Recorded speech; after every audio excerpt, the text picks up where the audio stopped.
Hey everyone, welcome back to the channel. In today's video, I'm going to guide you through the process of saving your Canva design as a PDF file. Let's jump right into it. Now, pay attention to the top right corner where you'll find the Share button. Click on that.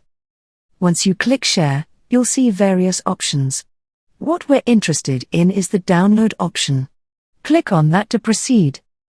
Under File Type, you'll notice it's already selected as PNG.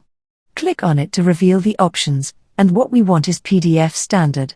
Choose that option.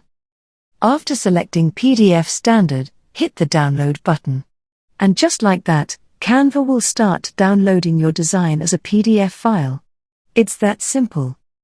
Now, take a look, here's the downloaded PDF file. You can see how quick and easy it is to save your Canva design in PDF format.